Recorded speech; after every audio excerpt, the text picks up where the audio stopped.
with, it can be yours, designed by you, unique.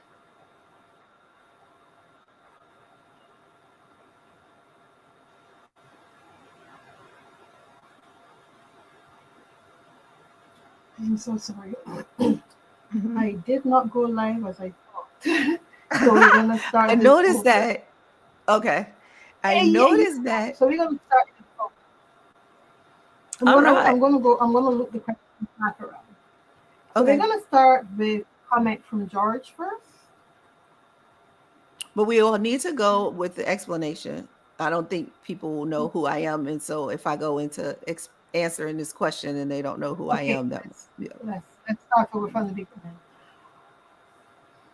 Good morning, Okay. audience. I'm so sorry about not being live when I thought I was.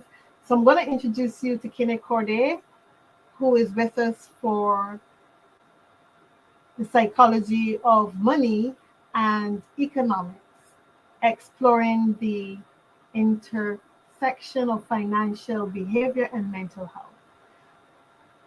Kinney, can you tell our audience a bit about yourself? Hey everyone, we just had a great discussion that we're now going to let you guys in on. I am Kiné Corder. I am the leading national certified counselor specializing in financial therapy for wealthy professionals. I'm also the CEO of Presidential Lifestyle, a mental health company focused on prosperity. Now, my mission in life is to alleviate human suffering associated with money and change the way that mental health is viewed and administered. And I formerly worked at financial companies like Ameriprise Financial and Morgan Stanley. And I realized that my clients needed help with more than just stock picks and numbers and financial plans. There was anxiety and trauma and all these old programming that were keeping them from living what I call their idea of prosperity. And so I went back to school, got my master's in clinical mental health counseling, and I blended the two together. And so that's how I became the leading national certified counselor specializing in financial therapy. And because I worked with wealthy people for so long, that's what I created my mental health practice in as well. And my company is focused on prosperity because we believe that it's all available to all of us. And so that's what we're going to talk about today is how our money personality or our money emotions are getting in the way of us getting to our idea of prosperity, and maybe leave with some ideas of how we can shift or change that so that we can have more prosperous lives. How does that sound? Does that sound good? Sounds great. Awesome. So, what are the potential psychological benefits of practicing financial mindfulness and being conscious of one's financial decisions? Yes. So when we say words like mindfulness or being conscious, what we really are saying is awareness. Now, awareness doesn't change behavior necessarily, but it is great start. It's a great start, and it is the first step. So you do want to become mindful. You do want to become conscious of the decisions that you are making. You want to become conscious of your behaviors, and then watch and see what is happening. How do you feel when this happens, before and after? What are some of the thoughts that you have? And then what is the behavior you have? All of this is what you need to be mindful of. But being mindful of it doesn't mean judging yourself for it. So I want to make it really clear that mindful just means noticing, not getting down on yourself, not beating yourself up, not calling yourself names. That you don't have to do any of that. Just say, I notice that when my mom calls, I can't tell her no. I always give her money, even if I don't have it. I notice that when my friends go out to eat, even if it's not that right time of the month for me to go spend, I still do it anyway. I'll put it on a credit card. I notice that my business is so important to me that I will spend, sometimes not even thinking about how much things cost because I am just so blinded by what I want in this business. And this is the same whether you have a little money or a lot of money. It doesn't make a difference whether you're rich or poor. or whether you feel where you're living check to check, or if you have a lot of money in the bank, you're still going to have money emotions and behaviors that you may not necessarily like. And so you just want to start noticing them, because that's the first step. I like where you've gone with that question because very often I can find myself giving from an empty purse, given when I know Mm. I really shouldn't be giving at this point in time. What causes that? So What am this I is really doing when I? mhm.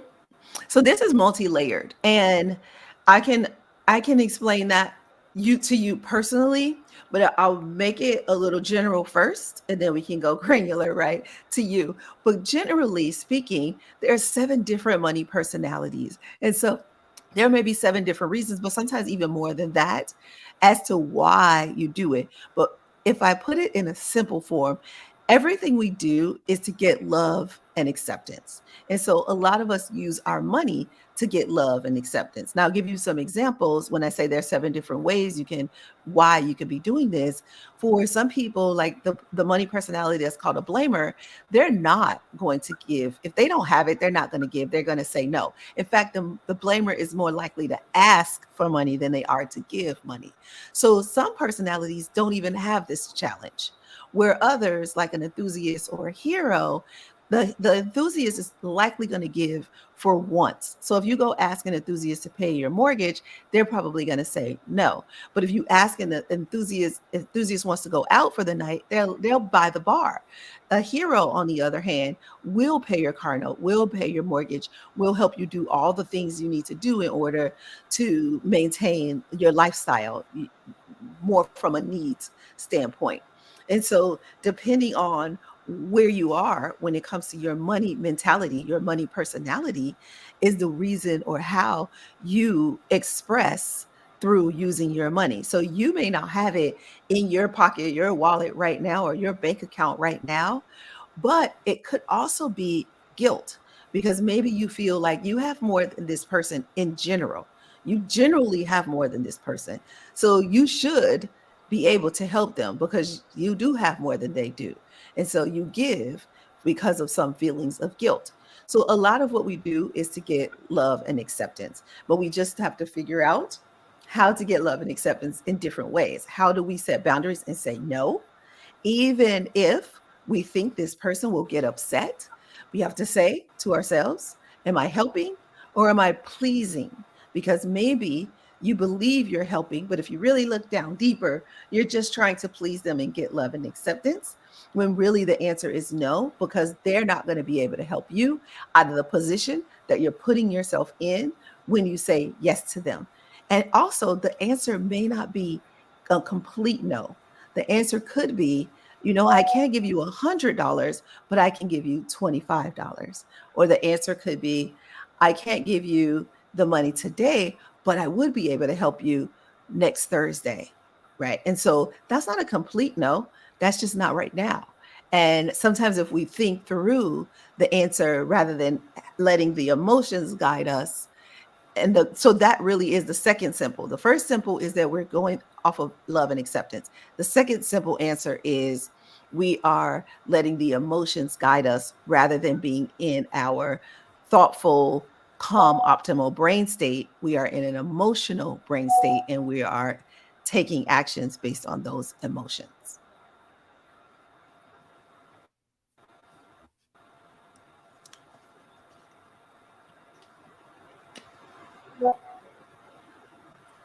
That is very interesting what you just said.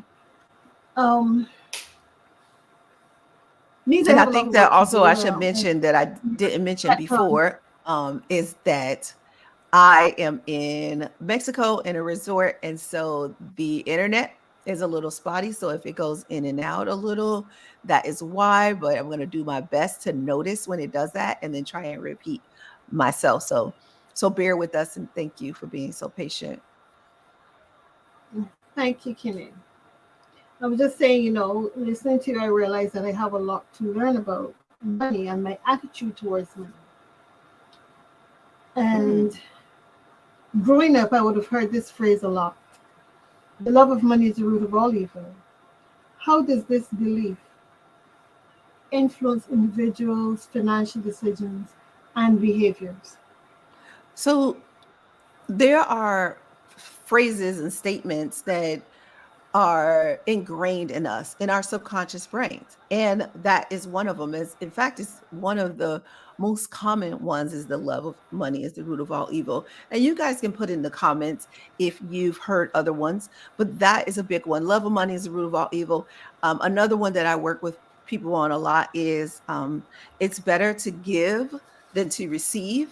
That what you talked about earlier, Sonia, the hero, the enthusiast has it in their head that it is better to give than to receive. But the love of money is the root of all evil is a program that has us believe that money isn't good. Money is a bad thing. And so who wants to be associated with something so negative and bad? So it makes us shun money, push money away, not want to be a part of what it means to be wealthy. But it's not true. And you can love money and do really good things in the world.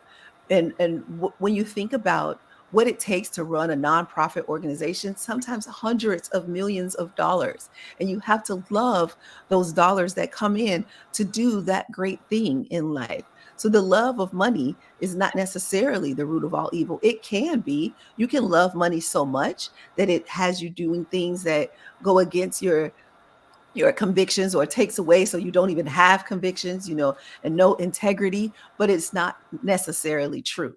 It's not a fact. It's true, but it's not a fact. Yes, it's true that could happen, but it's not factual that that will happen, because many people have great hearts, because money makes you more of who you are. So if you're a generous, giving, loving person, and especially one who has done their work and not pleasing people but helping people, then you will become more generous, because now you have more to work with.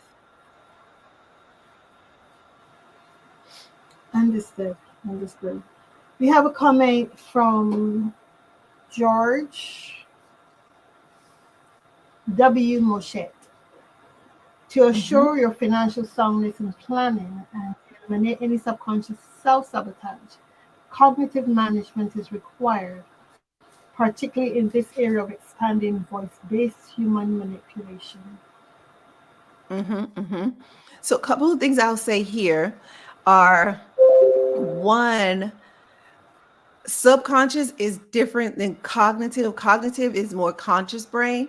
So we want to make sure this statement is true, and we want to make sure that we look at both sides of it. As mentioned, the cognitive, the conscious brain part, that's the part when people say money mindset is conscious brain. What we talk about in my work is mentality is subconscious brain. And so your subconscious brain is all of those programs from society. So like the love of money is the root of all evil. It's better to give than to receive. Things like that. The money doesn't grow on trees. It's better to give than to receive. All of those statements that you heard growing up, that is all the subconscious stuff that your brain soaked up like a sponge. It soaked up all those things. And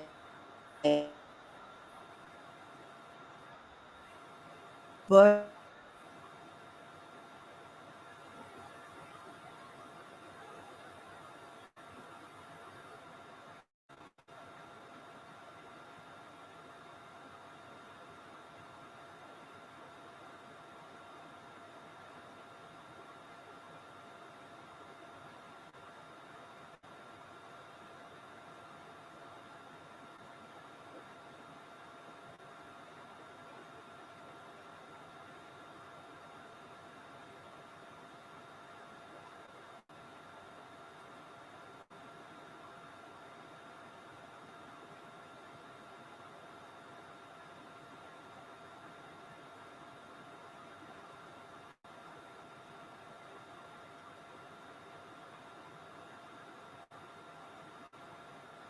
I think we've lost Kiné for a minute, but bear with us. She will be right back as soon as she reconnects to the internet. And here she is.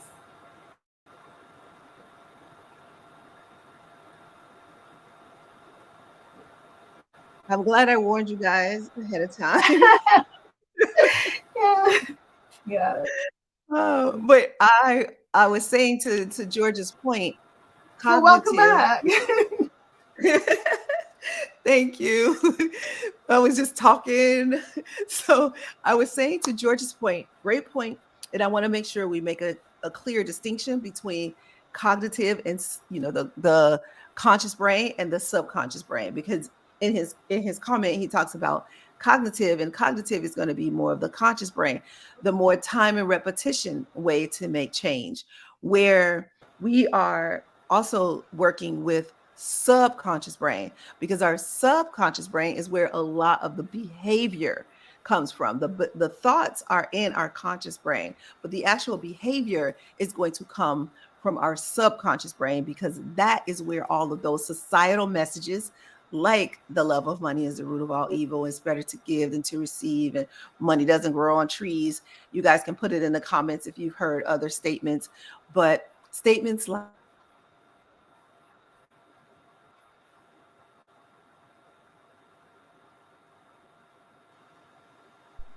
statements like that, I wasn't sure if you guys could still hear me, but statements like that are what make our subconscious brain and those self-sabotaging behaviors that George talks about. You really want to change in your cognitive, in your conscious brain, you really want to change, but your subconscious brain just is going to go towards familiar, because familiar to your brain is what's safe and what is good. Unfamiliar is unsafe and not good. And so, what we have to do, the reason why the cognitive management or the time of repetition is important, is because you have to make the unfamiliar familiar. And the way that you do that is two ways. You're either going to do that through time of repetition, because the brain learns slow and the brain learns fast. The brain learning slow is like an example of how you learned your ABCs, A, B, C, D, E, F, G. You kept saying it, time of repetition, right?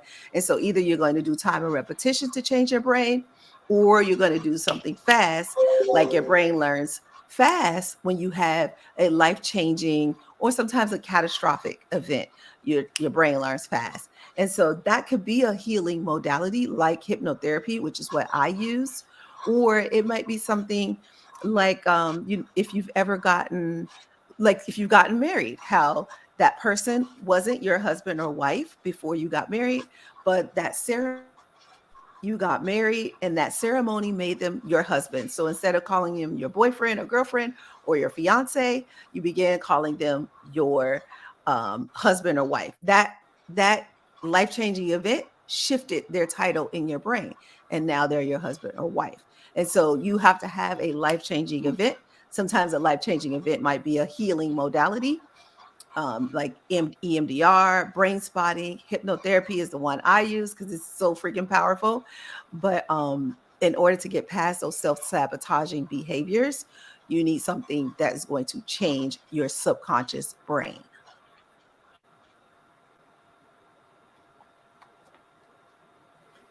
So can financial therapy and counseling be effective in addressing the emotional and psychological aspects of money management? On In its original form, financial therapy is not. I do a special form of financial therapy called Self Sync, which I designed. It is a proprietary blend of existential therapy, hypnotherapy, and financial therapy. Now, financial therapy on its own is going to address a lot of the cognitive, the conscious brain stuff. It will help you look at the numbers and maybe not be as afraid of them through time and repetition, through exposure therapy, through somebody breaking down and explaining to you, but also helping you do all the awareness and the notice and the mindfulness. That is what general financial therapy is all about. If That's very interesting because I'm thinking that you just need to go to someone and they just wave a magic wand and just shift your mindset about money. You know, how long would it take on average? How long does it take before a person moves from a consciousness of not having a good relationship with money to one where they have a really good relationship with money and they are managing their money properly? They're not just buying things to fill a void, and they're not just giving away their money to friends and relatives to, stop being, not to feel guilt because I have more than you. Yeah. Approximately how long does it take to get that mindset shift? I know that's a Yes. strange question to ask. It's a very tough question to answer. So it's not surgery. It's not like we're going in, we're gonna cut you open, we're gonna take all those those behaviors out, we're gonna put all new behavior. It really isn't surgery like that. And even if it was surgery like that, there takes time to heal after surgery, right? So even if we did pluck out and replace, it would take time for the organs to get put back in place and for your body to get strong again and for you to really move around. And so hypnotherapy is similar to surgery in the sense of we are going in, we're clearing the old behaviors, similar to how if you had, I like to explain hypnotherapy this way. If you had a Word document and you wrote a paragraph on that Word document, it would look one way. And if you went in and you took out three of those sentences and then you hit save, when you took out three of those sentences, that would be hypnotherapy. When you deleted those three sentences, when you hit saved, then you had a whole new belief system.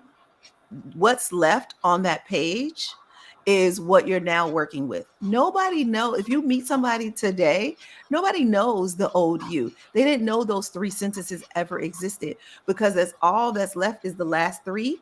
That's how you behave in life going forward. It is almost that simple when it comes to hypnotherapy. It's just a matter of me deleting out the old. If we want to write in new sentences, we can, because maybe there's a new way that you would like to perform or a new shift that you want to make in your life. And so we would just put in that new program that you want and you start behaving differently. People who knew you before will start to say, oh my gosh, you used to do this and now you're doing this. They might not like it. They might say, hey, you used to say yes when I asked you for money. And now you're saying no. What's up with that? Right. I'm glad to go there because just recently I was talking to a friend and she was saying to me that one of our colleagues has this situation from the past that just keeps following them, and the job that they really want to do they're unable to get because of something they did like maybe say 20 years ago. So they're no longer able to get this particular job because people just won't let them forget. And that affects their ability to earn the way they would like to earn because they made a mistake and now it's following them like a little puppy all around. So where people say, oh no, we can't hire you because you did this way back then. And they find themselves in a position now where they're taking jobs that pay far less than what they're accustomed to getting. Yeah. That's a tough situation. And I think when, let's say for example, that from what I know, from the little I know about the situation, and if that was a client of mine, then the first thing that we would have to do is clear whatever soul contract is putting that in the way. Because whenever we have obstacles in the way, whether we believe it or not, we created those obstacles. And so now we have to do the work to clear those obstacles, because somewhere in the world is somebody who's going to say, I don't care what your past is. I need the skill that Yeah. you have. And so I want you. And what would it take to get you? Right. And it will take this amount of money. All right, I'll pay it. So some of it is a belief that this is an obstacle, and then they keep creating that obstacle over and over and over again. The reason is because of what I said earlier. The brain likes familiar, and the brain has to prove itself right. And so if the brain believes something, it's going to scan the world over looking for proof that it is right. And that's what's happening with your friend, is that they are attracting situations that will prove them right. But the moment they're like, no more, no more, this will not stand in the way. There is somebody out there, and I am going to find that person, even if I have to have 100 interviews. whatever it takes. And so once they get that in their head, the universe will just open doors and they will find, or they'll go to a different industry, or they'll find money in some other way. Like if it's important to them to get to that level of income, that level of economic status, they will get there no matter what, because it will be that strong. The desire is that strong. And the universe blesses clarity. Money understands clarity. Money goes where it's welcomed. So if you welcome it into your life, it will go there and it will stay there, especially if you treat it nicely. That is the hard work, treating it nicely. There's still some level of fear for most people around money, especially if you have it in your subconscious mind that it is filthy Yep. lucre. You really don't want to keep it because this is supposed to be something that is filthy. So as soon as you get it, you say here to somebody else, you take it, and you go and buy things to convert it into something else. I want to Yep. Yep. share a comment by I Antonio. also want to I want to do a second part, an address to the comment you made about wave your magic wand. And I think that sometimes people believe that it should be this short change, right? But let me explain that your money beliefs were set in place by the time you were 5 years old. So if you're 55 years old, you have had 50 years of these beliefs. They are going to take some time to shift. If you are 25 years old, you've had 20 years of these beliefs. So they're going to take some time to shift. And you need to give yourself that time. You need to be okay with the amount of time it's going to take. Just like if you're losing weight, you're not just going to wave a magic wand and you're going to be the exact weight you want to be. It's going to take you time to get down there. You'll notice changes. Changes will happen along the way, but the real lasting change will take some time. Okay, we're going to share a comment by Antonio Killion Jr. And he's pretty much agreeing that your method is a great method. Sounds like a great method. And it gives a chance to reinvent yourself and have a second chance with more opportunity. And I like that. I am one of who believe that there's nothing but endless possibilities. And that reinvent Yes. ourselves. We can change. We can take me for example. Every now and again, I get this crazy idea, and I'll change my hair color. And for me, that's a good change because then it looks different. And when I'm tired of it being long, I just cut it off and go short. So there's always Yeah. opportunity to reinvent yourself. But what I'm doing is on a physical level. Yep. But Yep. Yes. what you're talking about in terms of hypnotherapy is changing the mindset, getting away from the old ideas. I think Wayne Dyer said this in a very nice way. Old road, new road. You don't walk down the same road all the time. You have to change. You have to take a different path, different Yep. direction, get to a destination that you really want to go to without self-sabotaging all the time. Thank you, Yeah. Antonio, for And the comment. I like what Antonio is saying, because it's not everybody gets that number. Not everybody understands that they have a chance to reinvent themselves, right? They think kind of maybe like your friend, that they're stuck with the old version of themselves, but you're not stuck with the old version of yourself. You can you can change your beliefs, which will then change your behaviors, which will then change your reputation. And it will also change what you have in life, what comes to you, what you attract. I agree with you 100%. It's all about change your thinking, change your life. That comes straight from my organization. Change your thinking, change your life. Mm-hmm, mm-hmm. And with that, I would like to go to our next question, which is how can financial goals setting and planning positively impact a person's mental well being? And what are the best practices for setting and achieving financial goals? Hmm. So a lot of this, the other parts that we have talked about already have to come first, right? You can't go to setting financial goals if you haven't first understood your idea of prosperity. So that's the first question that we all have to address, is what is our idea of prosperity, because it means different things to different people.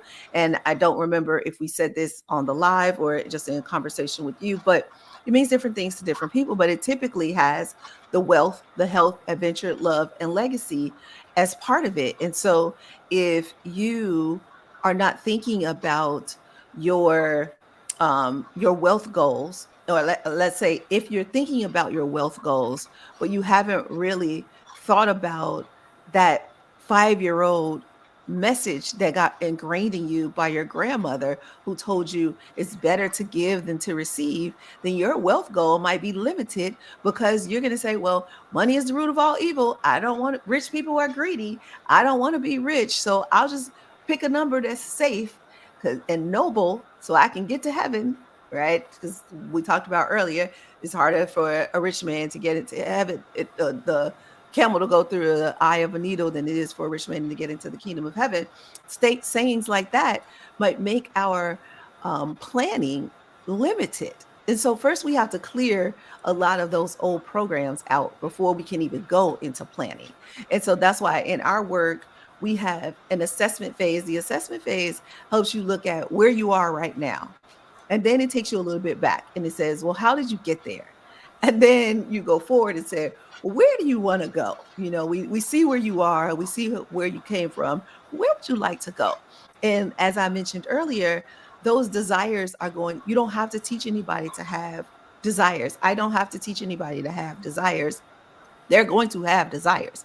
So once they set the first desire in place, as long as we clear away that self-sabotaging, those belief systems that they have, as long as we clear those away and we put in the new beliefs, then they'll hit their goal.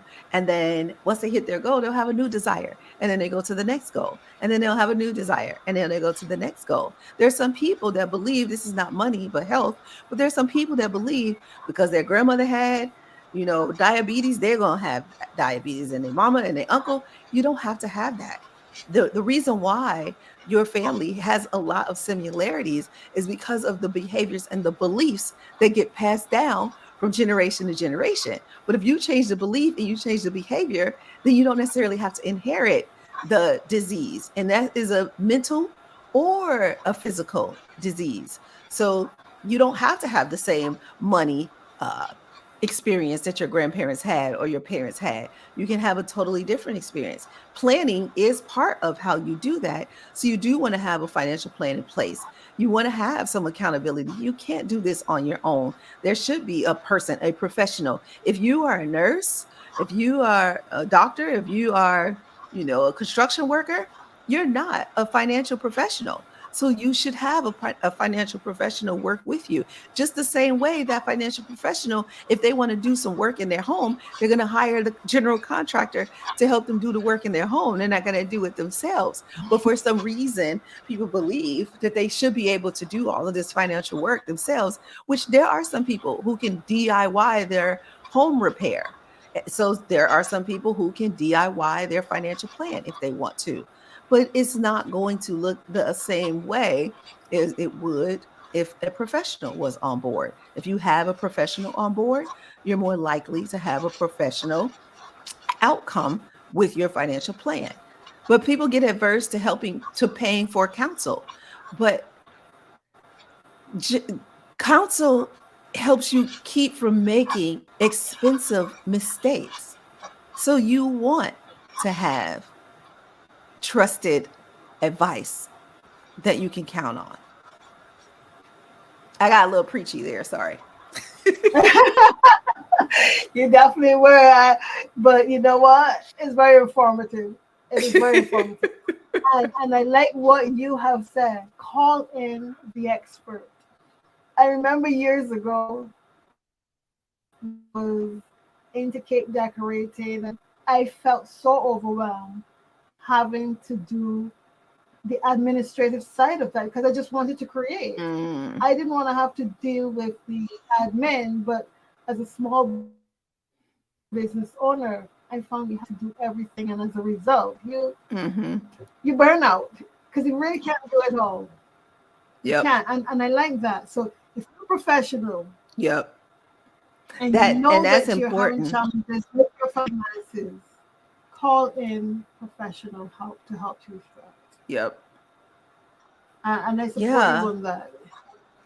And I think You have to do people, what is taught. they it has been taught, especially even now in the industry, that you should be able to do this yourself. And oh, they didn't teach you in school, but you should be learning this. And yes and no. And it takes my clients sometimes a while to believe this. You should be able to know what your finances are. You should not completely turn it over to anybody.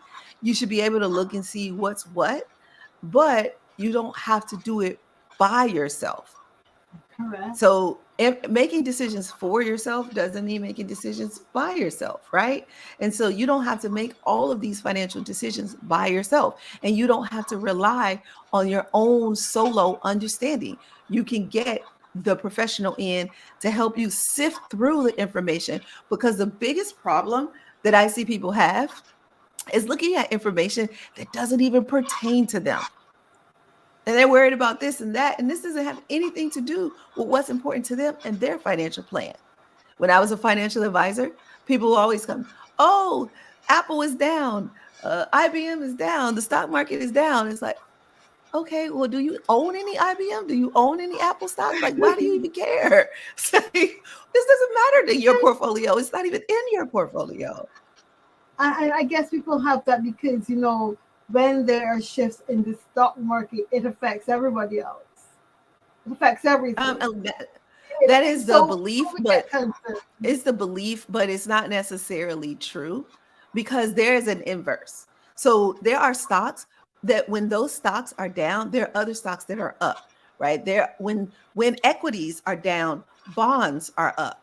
So when interest rates are high in mortgages, they're also high on CDs and savings accounts. So you're just focusing on the negative. You could focus on the fact, you can say, oh, right now I have a 5% interest rate on my savings account. That is crazy ridiculous. You can barely get that in the stock market. I love this version. I love this time of the year. Recession, when this type of recession where I can put my money in a safe place in a savings account and get 5% on it. When in the stock market, taking on all of that risk, I'm only getting 8, maybe. So I can take on a bunch of risk and maybe get 8%, or I can take on 0 risk and get 5%. That sounds like a good thing to me. And that's where we So are right clearly, now. But everybody's so clearly, nervous. Everybody's so nervous I do about the not. stock market. Yeah, Yeah. we do get nervous because the general idea is that it affects everything. When somebody's stocks go down, if it drops significantly, it will affect inflation. It will affect the cost of goods. It will affect everything across the board. Yes, And it clearly, does affect everything. But did you hear what I just said? It affects everything, yeah, but I in heard what some you just ways it said. affects And it good. So if it yeah, affects it, you can get upset because it affects everything. But if you focus on what it affects and the effects, you can get pretty excited about it when you say, "Oh, interest rates are going up. Oh, the stock market is going down, then my bonds will be going up because I have bonds in my portfolio." You have to be clear on what you have in your yeah. portfolio, right? Oh, interest rates are going up. Great. I'm going to go get me a CD. I'm going to go get me a savings account so I can get 5% on my money rather than 0 or 1%, or have it in some risky stock plan.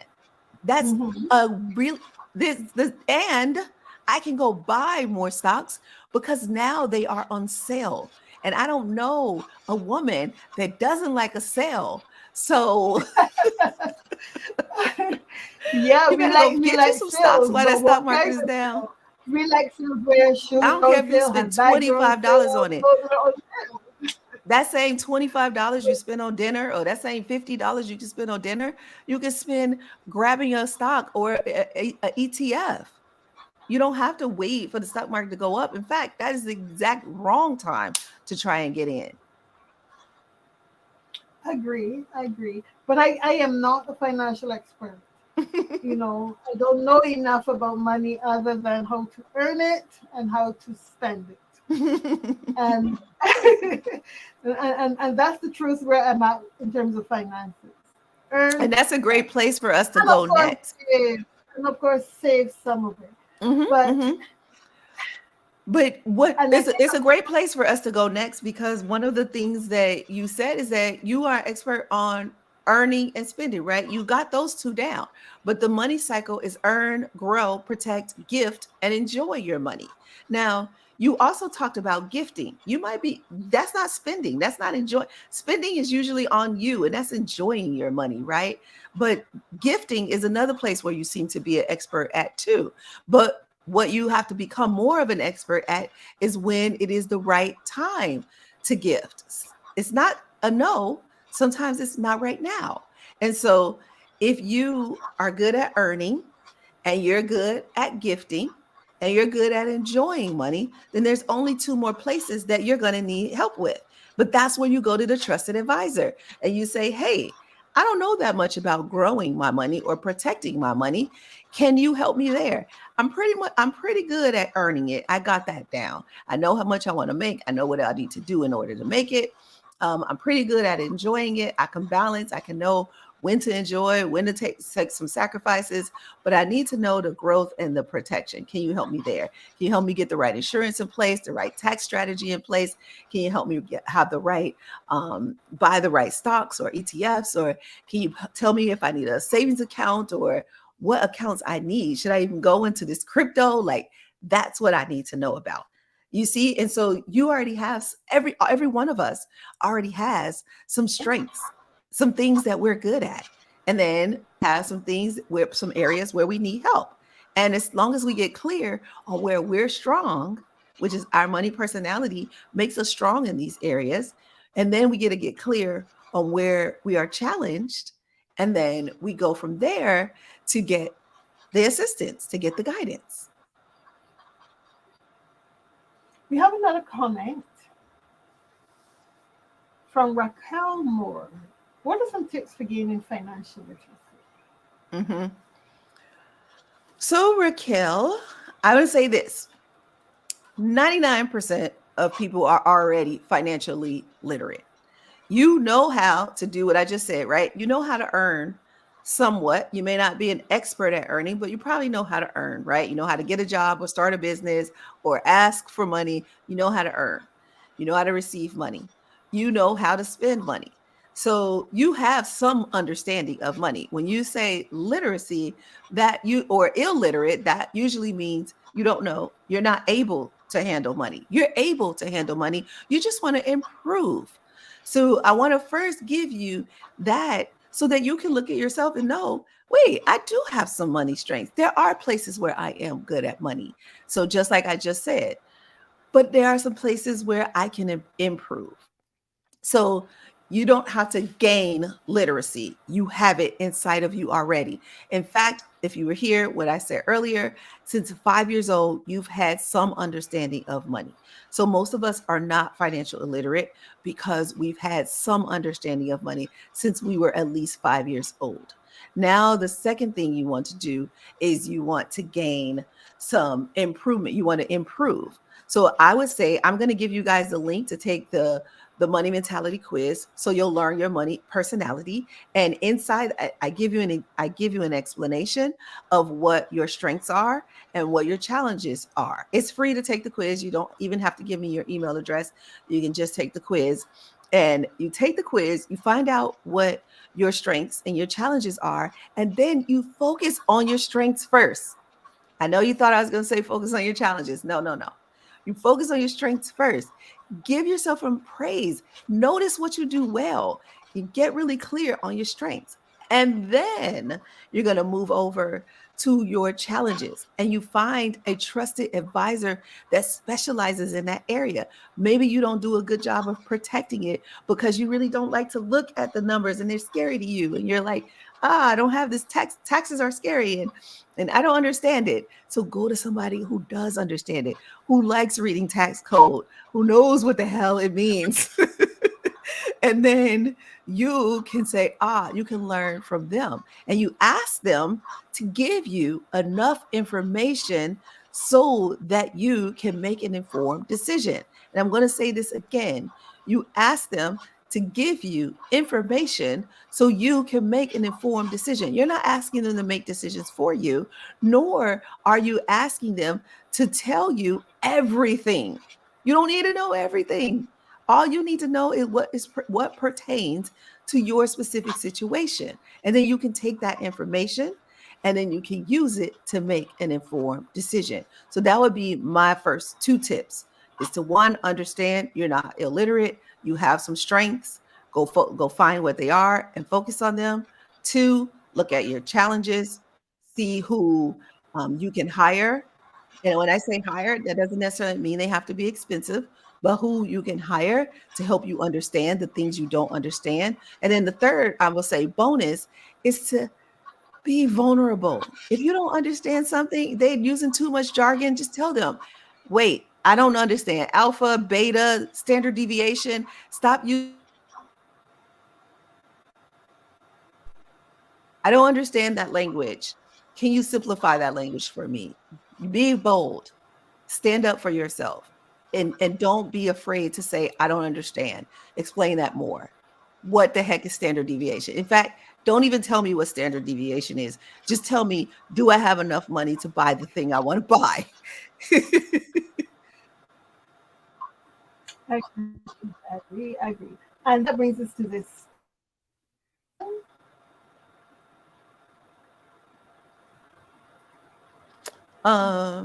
Let's see. I need to put my glasses on. Oh, what is the role of competition? Okay. Yeah, and social class. Yes. What is the Yeah, so this is a great one, because and this will be a great for us to close on because I know we're running out of time. But this is goes back to the programming. So we talked a lot about the programming, right? The money doesn't grow on trees, the root of all evil kind of programming, all of those sayings that you heard growing up. And I asked you to put some of them in the chat, but nobody did that. But if you think about the sayings that you heard about money and you put them in the chat and you think about how off they are and how much they govern your behavior, some of this is creating the competition. So we have been told that you should be a doctor, you should be a lawyer, you should be an engineer, right? Those are professions that are noble. And if you own your own business, people will say to you, oh, when are you going to get a real job, right? People don't understand how long it takes to start run a business successfully. I interviewed a business owner in Australia. It said it took him 10 years to make his business profitable. 10 years to get profitable with his business. In the meantime, he just believed in himself. He kept his head down. He kept going after the type of clients he wanted, but it took him 10 years to become profitable. And yeah, you can go get a job and probably you might have to start out at entry level and move your way up, but it might also take you that same 10 years to get to the income level you want to get to in a corporate job. And so competition is the thief of joy, right? Comparison is the thief of joy when you're looking at what others have. And so in order to shift that, it goes back to what I said is the first step, and is understanding your idea of prosperity. Because right now I am living in Mexico for a month. Why? I don't know, because I wanted to. But when I tell people that, they're like, that's crazy. But it doesn't seem crazy to me. It's actually like really doable and easy. And I just made a decision to do it and then I did it. But I've created this life where some people, my sister, on the other hand, she doesn't want to live in a new place every month. She likes her stability. She likes her familiarity. So she and I have two different ideas of prosperity. But if I was comparing myself to her, she has a house and she has, a car and all the friends, and she has a certain lifestyle. I have a different lifestyle. I meet new people all the time. I don't have I move around from, I don't have one set place.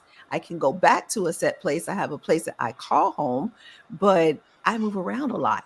So I don't compare myself to others. And you have to decide what your idea of prosperity is. Once you get really clear on that and you start to enjoy, put that plan in place, and you start to enjoy your idea of prosperity because you have put the plan in place and then you followed it step by step. And if you need to adjust the plan a little bit along the way, you do that. But you keep the idea the main thing, the main thing, the main thing, and you keep moving towards it. You don't have to look at what others want or what others do. You just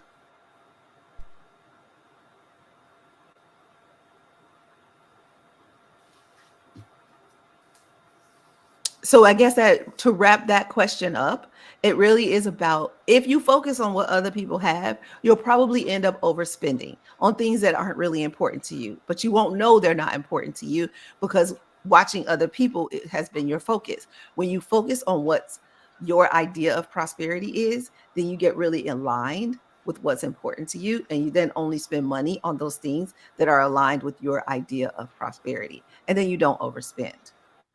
Mhm. You're welcome, Raquel. Yes.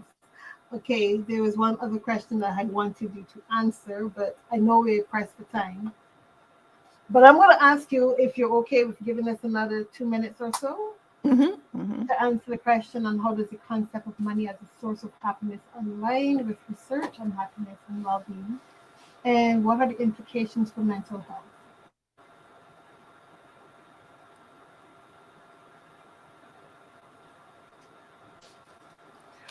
So, Sonia and I had this conversation earlier in the week, and a lot of the questions around money and happiness and well-being are very textbook, and they can't be answered in a one blanket answer because, as I mentioned before, there's 7 different money mentality types, and so there could be at least 7 different answers to the questions because each of us is thinking about it slightly different. My my children are grown. So I'm really focused on my grandchildren. And that is what brings me joy and happiness. But someone else might not have children at all. And their pets might bring them joy and happiness, right? Or travel, or running their business, or giving to charities. There are so many different ways that we can find fulfillment and meaning in life that the only way that I can help people shift from thinking that money is going to bring them happiness to figuring out what really truly brings them happiness is to know what that is. But a lot of times we don't know. And so we think that it's money and we've been told that all we have to do is get more money and then the problems go away. But then we've also been told more money, more problems. So now we're confused. And so either more money will fix the problems or more money will cause more problems. And which one is it? Oh, it's both. No, it's neither. And so I create this balance in my life. And so money as a source of happiness, money is not the source of the happiness. Money is the resource to the happiness. Most of the things that you need in order to be happy are going to have some dollar amount associated to them. Yes, this beach is free technically, but I had to pay to be on this resort in order to get access to this beach, right? Many beaches are not free. I'm from Chicago, Illinois. We have a beach in Chicago, but in order to live close to that beach, in order to make it in walking distance, you have to pay. The rent in that area, or in the mortgages in that area are pretty expensive. And so there's going to be a certain dollar amount that you're going to need to have in order to have the lifestyle that you want. You got to get really clear on what that lifestyle is. And like the previous question, not focusing on what others are doing, what society tells you to do, but what you want to do. And then once you know what's important to you, and then you find out what is the resource you're going to need in order to do that. So the amount of money might be, $150,000 a year. It might be $500,000 a year. It might be $500 million a year to live the life you want. But you got to get really clear on that. And then you design a plan to get you to that number so that you can then get that lifestyle, because that lifestyle is what's going to bring you happiness. Now, a lot of people believe it is the actual dollar amount, right? They believe it is the fact that people will now love them. They'll get some notoriety, right? They'll get all of these things. They'll be famous or influential. that is not what's going to bring you the happiness. All of those are resources to then create the happiness in your life, because what's really going to bring you the happiness is the peace that you have inside. But the peace that you have inside comes from you cleaning up all of that old programming. And as you clean up all the old programming and you realize it is important to me to help my family, but I have got to set some boundaries, and I'll tell them what the amount is that I can help with. I decide how much help I give. I decide how much, fun I have. I decide how much travel I have. That freedom, the level of responsibility, there's a formula. I call it the you formula, and it's made up of what's important to you. And as we create your you formula, that formula that will create happiness for you will look differently than society told you it would look. So now you have to fall in love with your formula and then do all the things that get you there. So all those resources, put all those pieces in place, and then happiness just unfolds.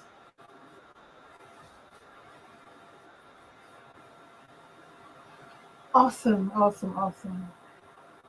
I don't know how to thank you enough for sharing with us today on this topic, Yeah. exploring It's a really fun financial. topic because there's I so many honestly, misconceptions out in the world, and the research, you cannot research collectively on this topic. And that's what the industry is trying to do, is research collectively on this topic. But you can do that, but only so much, because it is very granular to each one of us having our own idea of how money works in our lives, our own idea of what's important and what is prosperity. And so when we look at the research is important to give us a framework.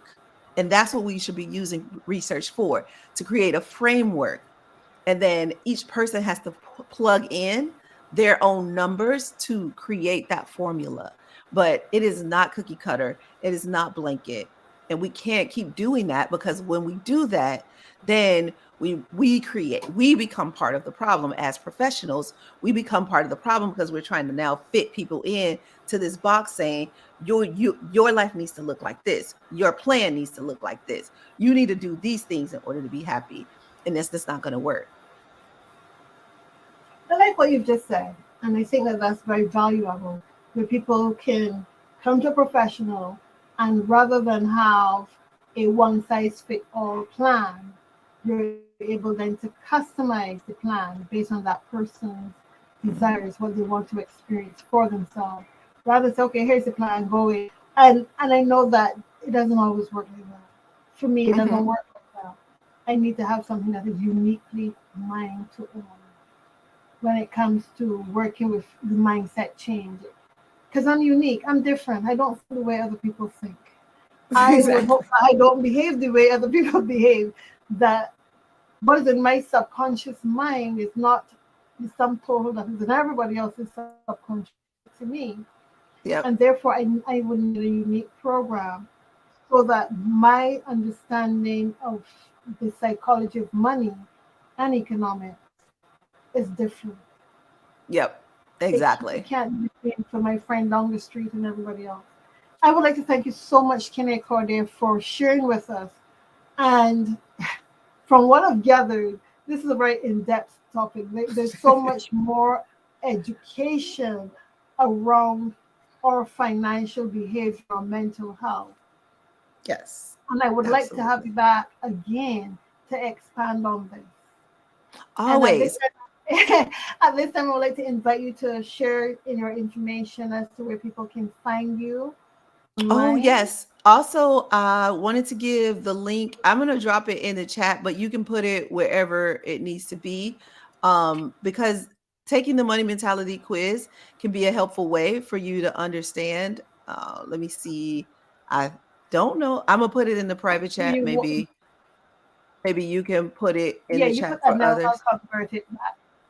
Okay. So that is presidentiallifestyle.com/money dash quiz, just so people have it. Presidentiallifestyle.com money-quiz. So that's where you can go and take the money mentality quiz. My website is presidentiallifestyle.com. I'm also on YouTube at Presidential Lifestyle, and you can get videos for professionals. I do free resources for professionals. And so you'll get some resources teaching you about the different money mentality types. You'll get resources on the different money emotions. And then if you like what you see on YouTube, I always invite you to join my free community. So while you're there, if you like the videos, then you can go and join the free community.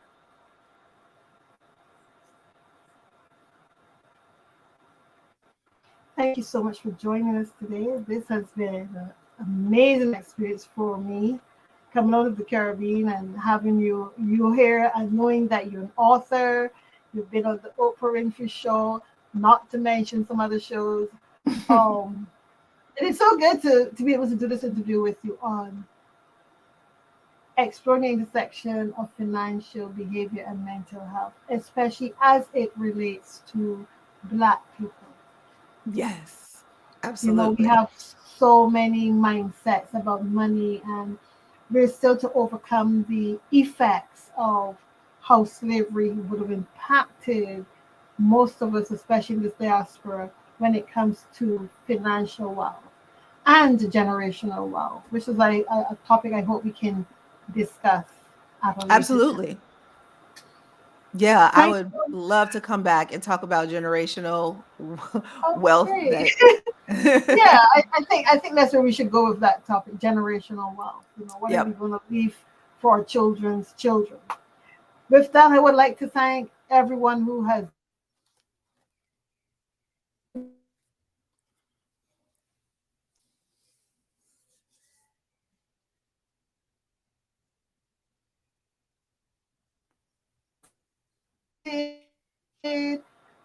your comments are very valuable.